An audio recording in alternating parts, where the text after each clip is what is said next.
ডাঙৰীয়া আৰু বিভিন্ন সময়ত কংগ্ৰেছ দলৰ মনোনীত প্ৰাৰ্থী মহিপুৰ বাপী ৰেহমান ডাঙৰীয়া মোৰ লগত যোগাযোগ কৰিছিল আৰু সদায় মোৰ ইচ্ছা আছিল যে মই আহিবলৈ বিচাৰো, কিন্তু কিবা কাৰণত মই ইয়াৰ আগতে যেতিয়া আমাৰ যোৱা 2-3 বছৰত বিভিন্ন আমাৰ দলৰ কাৰ্যসূচী হৈছিল, মই কিবা কাৰণত আহিব নোৱাৰিলো। সেইকাৰণে যেতিয়া আমাৰ নিৰ্বাচনী প্ৰচাৰ আৰম্ভ হ'ল, দিন আমাৰ ওচৰত বেছি নাই, দিন আমাৰ যথেষ্ট সীমিত। বহুত ঠাইত মোক মাতিছিল, প্ৰায় 126টা সমষ্টিত আমাৰ প্ৰদেশ কংগ্ৰেছৰ অনুষ্ঠান বা প্ৰদেশ কংগ্ৰেছৰ নিৰ্বাচনী সভা আয়োজন কৰা হৈছিল। কিন্তু মই ভাবি লৈছিলো যে যদিও আমাৰ সময় সীমিত, দিন বেছি নাই প্ৰচাৰৰ কাৰণে, মানকাছাৰলৈ আহিবই লাগিব কংগ্ৰেছ।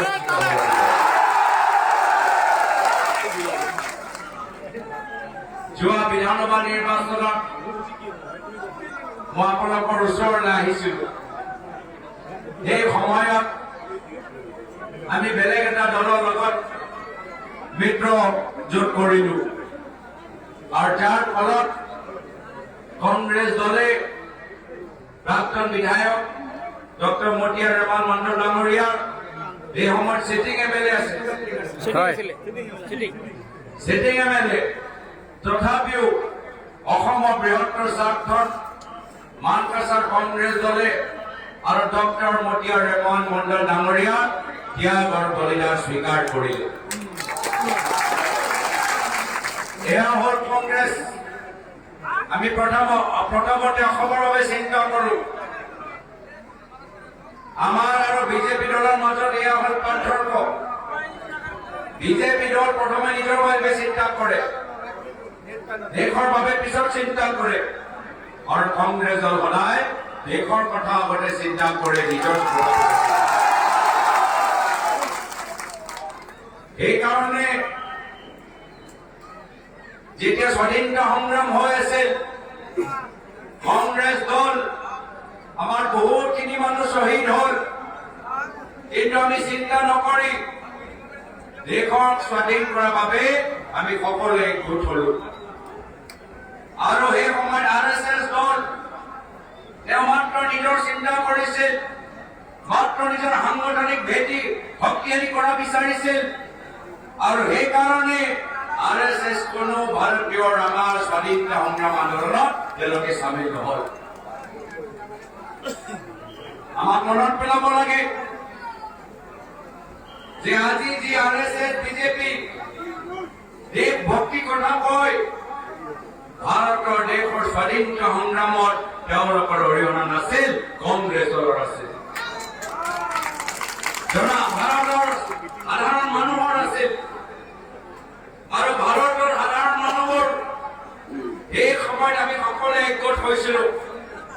এয়া হিন্দু হওক, মুছলমান হওক, শিখ হওক, বৌদ্ধ ধৰ্ম হওক, জৈন ধৰ্ম হওক, ভাৰত মাতাক স্বাধীন কৰিবলৈ আমি সকলোৱে একগোট হৈছিলো।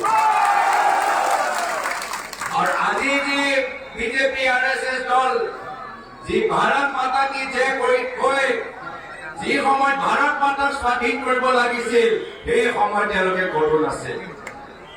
এই সময়ত আমি সকলোৱে বিভিন্ন ধৰ্মীয় সংগঠনবোৰ একত্ৰিত হৈ আমি ভাৰতক স্বাধীন কৰিছো। এয়া হ'ল আমাৰ কংগ্ৰেছ দলৰ পৰিচয়। আৰু পুনৰবাৰ আজি আমি বৃহত্তৰ স্বাৰ্থৰ বাবে চিন্তা কৰা গুৰুত্বপূৰ্ণ। আজি এইখন নিৰ্বাচন, অসমৰ নিৰ্বাচন, 2026 চনৰ বিধানসভা নিৰ্বাচন সাধাৰণ নিৰ্বাচন নহয়। এই নিৰ্বাচন মাত্ৰ এটা ৰাজনৈতিক দলক আসনৰ ওপৰত বহুৱা নিৰ্বাচন নহয়। এই নিৰ্বাচন হ'ল অসমখন উদ্ধাৰ কৰা। এই নিৰ্বাচন হ'ল অসমৰ ভিতৰত শান্তি লৈ অনা। এই নিৰ্বাচন হ'ল অসমৰ ভিতৰত সাম্প্ৰদায়িক ৰাজনীতি শেষ কৰা। আৰু সেই কাৰণে আমি সকলোৱে বুজি পাইছো এই বিধানসভা নিৰ্বাচনত যদি অসমত উদ্ধাৰ কৰিব লাগিব হিমন্ত বিশ্ব শৰ্মা ডাঙৰীয়াক যাব লাগিব। যদি অসমৰ ভিতৰত শান্তি ঘূৰাই দিব লাগিব তেতিয়া হিমন্ত বিশ্ব শৰ্মা ডাঙৰীয়াক যাব লাগিব। যদি অসমৰ ভিতৰত আমি বাক স্বাধীনতা ঘূৰাই দিবলৈ বিচাৰো, নিজৰ সাংবিধানিক অধিকাৰ ঘূৰাই দিবলৈ বিচাৰো, তেতিয়া হিমন্ত বিশ্ব শৰ্মা ডাঙৰীয়া যাব লাগিব। সেইকাৰণে আমি সকলোৱে ঐক্যবদ্ধ হৈছো। ঐক্যবদ্ধ হৈ বিভিন্ন দলৰ লগত আমাৰ তালাচোৰা হৈ থাকিল। বিভিন্ন দলৰ লগত বহুতখিনি কথা আমি পাতিবলগীয়া হ'ল। বহুতখিনি আসন তেওঁলোকে বিচাৰিলে। বহুতখিনি আসন কংগ্ৰেছ দলে বহল মনেৰে এৰি দিলে। প্ৰত্যেক দলে ত্যাগ কৰিলে। প্ৰত্যেক দলে বলিদান স্বীকাৰ কৰিলে। কিন্তু এটা কথাত মই অটল আছিলো, যিয়ে হওক মানকাছা চিটত কংগ্ৰেছ দলে খেলিব। বাকী যিয়ে হওক মানকাছাত কংগ্ৰেছ আকৌ ত্যাগ নকৰে, আকৌ বলিদান স্বীকাৰ নকৰে। যোৱাবাৰ কৰিলেও এইবাৰ কংগ্ৰেছ জিকিব লাগিব। এতিয়া মই অন্তৰ্দেশ কংগ্ৰেছ আৰু নিখিল ভাৰত কংগ্ৰেছ দল আমি ইমান কষ্ট কৰি সকলো লগত আলোচনা কৰি আমি মানকাছাত আমি কংগ্ৰেছৰ দখলত ৰাখিবলৈ বিচাৰিছো। এতিয়া আপোনালোকৰ দায়িত্ব। মানকাছাত কংগ্ৰেছ জিকিবনে? কংগ্ৰেছ জিকিবনে? মানকাছাত কংগ্ৰেছ জিকিবনে? মই সেইকাৰণে মই অনুৰোধ জনাইছো যে এইবাৰ নিৰ্বাচন পৃথক। আমি মাত্ৰ এজনৰ কাৰণে আমি নিৰ্বাচন আমি প্ৰচাৰ চলাবলৈ অহা নাই। আমি প্ৰচাৰ চলাবলৈ আহিছো অসমৰ মানুহৰ বাবে, অসমৰ উদ্ধাৰ কৰাৰ বাবে। আমি এজনৰ কাৰণে প্ৰচাৰ কৰিবলৈ অহা নাই। মাত্ৰ এজনৰ কাৰণে জিকাবলৈ অহা নাই। আমি বিচাৰো যে এই নিৰ্বাচন যোগেদি হিন্দু মুছলমানতে সাম্প্ৰদায়িক ৰাজনীতি চলাই আছে, এই ৰাজনীতি ইয়াৰ পৰা বিদায় দিবলৈ তাৰ বাবে আমি আৰু যদি অসমৰ পৰা সাম্প্ৰদায়িক ৰাজনীতি বিদায় দিব লাগে তেতিয়া আমাৰ ওচৰত এটাই বিকল্প, অহা 9 তাৰিখত হাতৰ চিৰপত ভোট দিব লাগিব। যদি অসমৰ পৰা সাম্প্ৰদায়িক ৰাজনীতি বিদায় দিয়াটো বিচাৰে, যদি অসমৰ পৰা হিমন্ত বিশ্ব শৰ্মা ডাঙৰীয়া বিদায় দিয়াটো বিচাৰে, তেতিয়া অহা 9 তাৰিখত মানকাছাৰ ৰাইজ হাতৰ চিৰপত ভোট দি কংগ্ৰেছ দলক জয়যুক্ত কৰে। আজি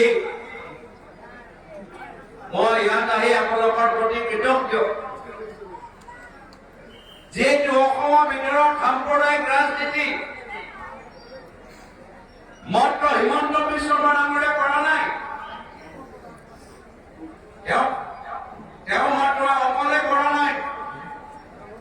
হিমন্ত বিশ্ব শৰ্মা ডাঙৰীয়াৰ দৰে আৰু এগৰাকী ৰাজনীতিবিদ, যি অসমৰ ভিতৰত সাম্প্ৰদায়িক বিষ আজি তেওঁলোকে নিজৰ ৰাজনীতি যোগেদি আনিছে, এয়া হল মৌলানা আজমল ডাঙৰীয়া।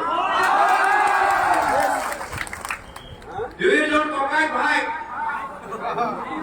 হয় নে নহয়? মৌলানা আজমল ডাঙৰীয়া আৰু হিমন্ত বিশ্ব শৰ্মা ডাঙৰীয়া ককাইকৰ ভাইকৰ দৰে তেওঁলোকৰ বন্ধুত্ব।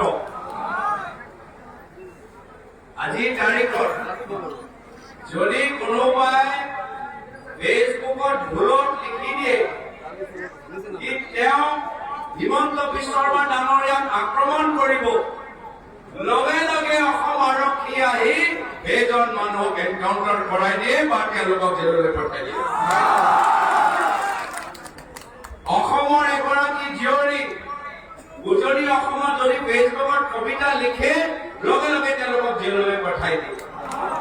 যদি কংগ্ৰেছৰ কোনোবা এজন মুখপাত্ৰ গুজৰাটত যদি কিবা কথা কয়, লগে লগে অসম আৰক্ষী গুজৰাটত গৈ এৰেষ্ট কৰি লয়। কিন্তু এতিয়া যেতিয়া মৌলানা আজমান ডাঙৰীয়া অপমানজনক কথা কৈছে, যি কথাবোৰ আমি গৰিহণা দিছো, এতিয়া তেওঁ যেতিয়া হিমন্ত বিশ্ব শৰ্মা ডাঙৰীয়া অসন্মানজনক কথাবোৰ কৈছে, মই প্ৰশ্ন কৰিছো, হিমন্ত বিশ্ব শৰ্মা ডাঙৰীয়া আপুনি কিয় নিমাত হৈ আছে? এতিয়া আপোনাৰ আৰক্ষী ক'ত গ'ল? এতিয়া একো কেছ নাই। আমাৰ কংগ্ৰেছৰ বিধায়কৰ চিচা ভাঙি দিয়ে চামগুৰিত। ধুবুৰী লোকসভা সাংসদ ৰকিব হুছেইন ডাঙৰীয়াৰ ওপৰত আক্ৰমণ কৰা হৈছে বিজেপি গুণ্ডা বাহিনীৰ দ্বাৰা। কিন্তু যেতিয়া মৌলানা আজমল ডাঙৰীয়াই হিমন্ত বিশ্ব শৰ্মা ডাঙৰীয়াৰ বিৰুদ্ধে কিবা কয়, বিজেপি দলৰ গুণ্ডা বাহিনী নিমাত হৈ থাকে, নীৰৱ হৈ থাকে। এয়া কিয়? অসম আৰক্ষীয়ে একো নকৰে কিয়? এই দুয়োজন হল ককায়েক, মামা ভতিজা, ইহঁতৰ দুজনৰ ক'ব পাৰে। হিমন্ত বিশ্ব শৰ্মা ডাঙৰীয়াৰ মামাই হ'ল মৌলানা আজমল ডাঙৰীয়া, আৰু হিমন্ত বিশ্ব শৰ্মা ডাঙৰীয়া হ'ল মৌলানা আজমল ডাঙৰীয়াৰ ভতিজা। এই মামা ভতিজা ৰাজনীতিৰ পৰা আমাক সাৱধান হ'ব লাগিব, সতৰ্ক হ'ব লাগিব। কিন্তু ৰাইজে বুজি পাইছে, এইখিনি কথা ৰাইজে ভালদৰে বুজি পাইছে। এই কাৰণে যোৱা লোকসভা নিৰ্বাচনত 10 লাখ ভোটৰ ব্যৱধানত ইয়াৰ পৰা কংগ্ৰেছ দল ধুবুৰী আমাৰ সাংসদ ৰকিব হুছেইন ডাঙৰীয়া দিল্লীলৈ পঠালে। আৰু সেইকাৰণে মই অনুৰোধ কৰিছো যে লোকসভাত আপোনালোকে কংগ্ৰেছক জিকালে, পঞ্চায়তত, আঞ্চলিক পঞ্চায়তত আপোনালোকে কংগ্ৰেছক জিকালে, এইবাৰ শেষ আপোনালোকে মোহৰ মাৰক আৰু বিধানসভা নিৰ্বাচনত কংগ্ৰেছ দলক আপোনালোকে 9 তাৰিখত জিকাই দিয়ক। আৰু তাৰ পিছত এই যিদৰে লোকসভা নিৰ্বাচনৰ সময়ত কংগ্ৰেছ দলে মৌলানা আজমল ডাঙৰীয়াৰ সাম্প্ৰদায়িক ৰাজনীতি শেষ কৰিলে, এই বিধানসভা নিৰ্বাচনৰ পিছত আমি হিমন্ত বিশ্ব শৰ্মা ডাঙৰীয়া সাম্প্ৰদায়িক ৰাজনীতি শেষ কৰিবলৈ গৈছে। কিন্তু হিমন্ত বিশ্ব শৰ্মা ডাঙৰীয়া আপুনি জানে, তেওঁৰ খুব ৰাজনৈতিকভাৱে খুব কৌশলেৰে কাম কৰে। এই কথাটো মানিব লাগিব যে খুব ৰাজনৈতিকভাৱে কৌশলেৰে তেওঁ একখোজ আগবাঢ়ি যায়। আগতে যেতিয়া কংগ্ৰেছত আছিল, মুখ্যমন্ত্ৰী প্ৰয়াত তৰুণদেৱ বিভিন্ন মানুহৰ বিৰোধিতা কৰাৰ পিছতো এগৰাকী পিতৃৰ দৰে হিমন্ত বিশ্ব শৰ্মা ডাঙৰীয়াক মৰম কৰিলে, হিমন্ত বিশ্ব শৰ্মা ডাঙৰীয়াক মন্ত্ৰী বনালে। আৰু পিছত হিমন্ত বিশ্ব শৰ্মা ডাঙৰীয়াক কি কৰিলে? সেই প্ৰয়াত তৰুণদেৱক, সেই প্ৰয়াত তেখেতৰ ৰাজনৈতিক পিতৃৰ ওপৰত আজি তেওঁলোকৰ ওপৰত বিশ্বাসঘাতক কৰিলে। এই কথা প্ৰয়াত তৰুণদেৱে নিজেই কৈছিল যে মই কি জানো, যাক মই ইমান মৰম কৰিলো, এদিন সিয়ে মোৰ পিঠিত চুৰি বহাব মই নাজানিছিলো।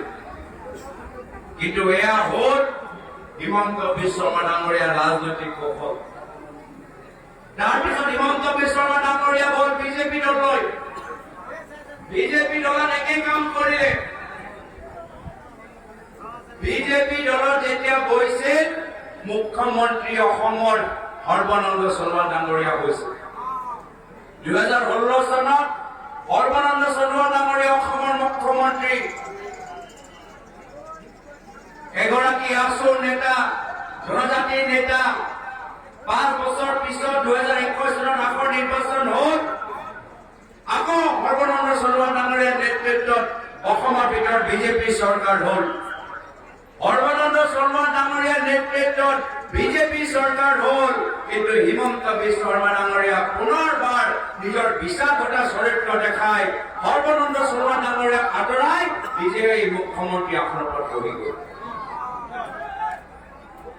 এই কাৰণে তেওঁলোকৰ মোহৰ কোন হিমন্ত বিশ্ব শৰ্মা ডাঙৰীয়া কেনেদৰে ৰাজনৈতিকভাৱে একখোজ আগুৱাই যায়, এইখিনি কথা আমাক সাৱধান হৈ চাব লাগিব। আৰু এইবাৰ মানকাছাৰত কি কৰিছে? মানকাছাৰত হিমন্ত বিশ্ব শৰ্মা ডাঙৰীয়া নিজৰ প্ৰক্সি পঠাইছে। প্ৰক্সি জানেনে? প্ৰক্সি বুজি পায়নে? যেতিয়া নিজে পৰীক্ষাত যাব নোৱাৰে, কাৰোবাৰ বেলেগৰ যোগেদি পৰীক্ষালৈ পঠাই দিয়ে।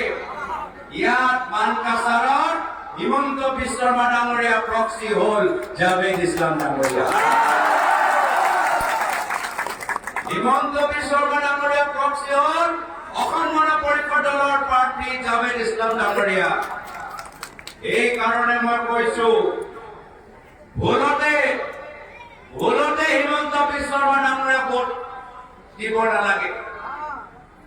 আপুনি কব কেনেকৈ হিমন্ত বিশ্ব শৰ্মা ডাঙৰীয়া ইয়াত প্ৰাৰ্থী হোৱা নাই, হিমন্ত বিশ্ব শৰ্মা ডাঙৰীয়া ইয়াৰ বিধায়ক হ'ব নোৱাৰে?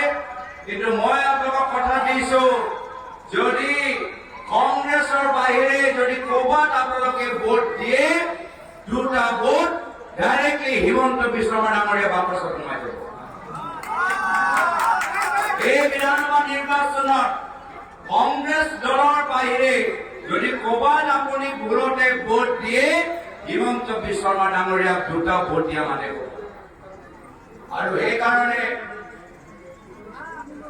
এই প্ৰক্সি হিমন্ত বিশ্ব শৰ্মা ডাঙৰীয়া প্ৰক্সি দল অসম গণ পৰিষদ দলৰ পৰা সাৱধান হৈ থাকক। এই হিমন্ত বিশ্ব শৰ্মা ডাঙৰীয়াৰ প্ৰক্সি প্ৰাৰ্থী জাভেদ ইছলাম ডাঙৰীয়াৰ পৰা সাৱধান হৈ থাকক। এতিয়াতো লাহে লাহে অসম গণ পৰিষদ দল বেলেগ বেলেগ সমষ্টিত দেখা পাইছো, তাত অসম গণ পৰিষদ দল কৰা মানুহ কম আৰু AIDF কৰা মানুহ বেছি। এইদিনা হিমন্ত বিশ্ব শৰ্মা ডাঙৰীয়া সোণাই সমষ্টিৰ বিধায়ক গৰিমণি বৰভূঞা ডাঙৰীয়াক লৈ ক'ত গ'ল? তেখেতক অসম গণ পৰিষদ দলৰ ভিতৰত সোমাই দিলে।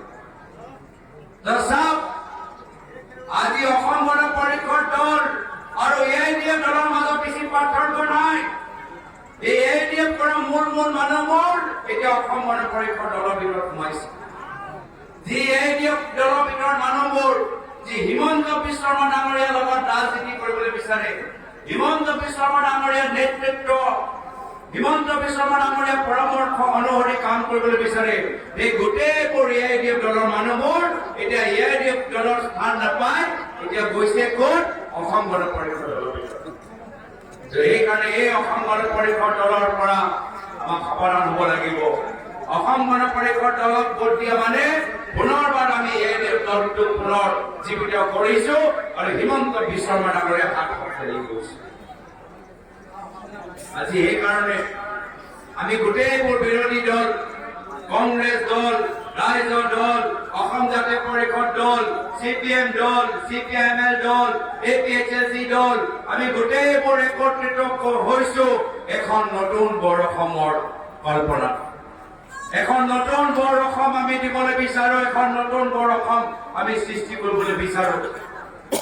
আৰু এই নতুন বৰ অসমৰ নক্সা কেনেকৈ হ'ব, তাৰ বাবে যোৱাকালি আমাৰ মাল্লিকাৰ্জুন খৰ্গে ডাঙৰীয়া নিখিল ভাৰত কংগ্ৰেছ সমিতিৰ সভাপতি 5টা প্ৰতিশ্ৰুতি মুকলি কৰিল।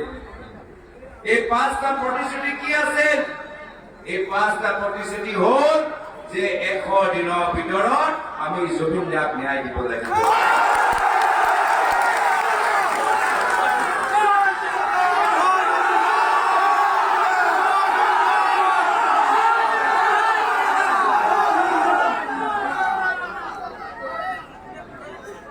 জুবিন দাই কৈছিল, মোৰ কোনো ধৰ্ম নাই, মোৰ কোনো ধৰ্ম নাই, মোৰ কোনো ধৰ্ম নাই। তেখেতৰ দৰ্শনৰ বৰ অসম আমি সৃষ্টি কৰিবলৈ বিচাৰো আৰু ন্যায় দিবলৈ বিচাৰো। আমাৰ দ্বিতীয় প্ৰতিশ্ৰুতি হ'ল যে আমাৰ অসমৰ ভিতৰত বয়োজ্যেষ্ঠসকলৰ সংখ্যা বৃদ্ধি হৈছে আৰু বয়োজ্যেষ্ঠসকলক চাবলৈ কোনো নাই। ল'ৰাবোৰ চব বাহিৰত চাকৰি কৰি আছে, হাজিৰা কৰি আছে। হস্পিটেলত গ'লে আজি তাৰিখত তেওঁলোকে দৰৱ নাপায়। কোনোবা ঘৰত সোমাই গোটেই পইচাবোৰ লুটি গুচি যায়। এই বয়োজ্যেষ্ঠসকলৰ বাবে প্ৰতি মাহত আমাৰ চৰকাৰ অহাৰ পিছত 1250 টকা আমি পেঞ্চন দিবলৈ আমি আৰম্ভ কৰিম। জ্যেষ্ঠ যিদৰে মহিলা শিশু আৰু যুৱকৰ বাবে চৰকাৰৰ বিশেষ মন্ত্ৰালয় আছে, আমাৰ চৰকাৰ অহাৰ পিছত বয়োজ্যেষ্ঠসকলৰ বাবে জ্যেষ্ঠ নাগৰিকৰ বাবে আমি এটা বিশেষ মন্ত্ৰালয় আমি প্ৰতিষ্ঠিত কৰিম। এয়া হ'ল আমাৰ প্ৰতিশ্ৰুতি। আমাৰ প্ৰতিশ্ৰুতি হ'ল আমাৰ মহিলাসকলক বহুতে আজি নিজৰ ব্যৱসায় আৰম্ভ কৰিবলৈ বিচাৰে, আৰ্থিক সংকটৰ বাবে নিজৰ ব্যৱসায় আৰম্ভ কৰিব নোৱাৰে। আজি এই সকলক আমাৰ কথা হ'ল যে আমি তেওঁলোকক 50,000 টকা দি নিজৰ ব্যৱসায় আৰম্ভ কৰিবলৈ। আজি তাৰিখত মূল্য বৃদ্ধি হোৱাৰ পিছত আমি বিচাৰো যে সকলোৱে কিছুমান উপাৰ্জন মূল্য কামখিনি কৰক। মাত্ৰ এজনৰ হাজিৰা বা এজনৰ দৰমহাত আমি ল'ৰা ছোৱালীবোৰ ডাঙৰ কৰিব নোৱাৰো, উচ্চ শিক্ষা দিব নোৱাৰো। আজিকালি উচ্চ শিক্ষাৰ খৰচ বাঢ়ি গৈছে। আমি সকলোৱে উপাৰ্জন কৰিব লাগিব যিমানে যি নহওক। এনেদৰে আমি প্ৰতিশ্ৰুতি ওলাইছো যে আজি চিকিৎসাৰ ক্ষেত্ৰত বহুতখিনি পইচা তাতে খৰচ হয়। আমাৰ চৰকাৰ আহিলে 25 লাখ টকা বিনামূলীয়া স্বাস্থ্য বীমা আমি আমাৰ মাজত লৈ যাম। বহুত মানুহৰ ভূমি নাই, বানপানী আৰু বৰষুণৰ কাৰণে বহুতৰ ভূমি নাই। আমি ভূমিহীন মানুহক ভূমি দিয়া আমি সংকল্প লৈছো। এয়া হ'ল আজি এই কাৰণে আমি ৰাইজক সেৱা কৰিবলৈ ওলাই আহিছো। যিদৰে প্ৰায়ত তৰুণমুখদেৱে ৰাজনীতিৰ যোগেদি অসমৰ ৰাইজক সেৱা কৰিলে, সকলোকে মৰম কৰিলে, সকলোকে সন্মান কৰিলে, সেই একেই আদৰ্শ লৈ আমি ৰাজনীতিত ভৰি দিছো। এইকাৰণে সকলোকে অনুৰোধ জনাইছো যে আহক আমি অসমখন উদ্ধাৰ কৰো, হিমন্ত বিশ্ব শৰ্মা ডাঙৰীয়াৰ ভ্ৰষ্টাচাৰী শাসন শেষ কৰো, সাম্প্ৰদায়িক বাতাবৰণ আমি এই বাতাবৰণ পৰা ওলাই আহি অসমৰ ভিতৰত শান্তি আৰু সম্প্ৰীতি এনাজৰি এটা পৰিৱেশ সৃষ্টি কৰো। এনেকুৱা এখন চৰকাৰ বনাও যি দুখীয়া মানুহৰ বাবে কাম কৰে। সেইকাৰণে শেষত পুনৰবাৰ আপোনালোকক অনুৰোধ জনাইছো, যদি বিচাৰে অসমৰ উদ্ধাৰ, অহা 9 তাৰিখত আত্মশিৰপত ভোট দি কংগ্ৰেছ দলক জয়যুক্ত কৰক। মহিপুৰ বাকী ৰেমানক ইয়াৰ পৰা দিছপুৰলৈ পঠাওক। এইখিনিয়ে কথা কৈ নিজৰ সময়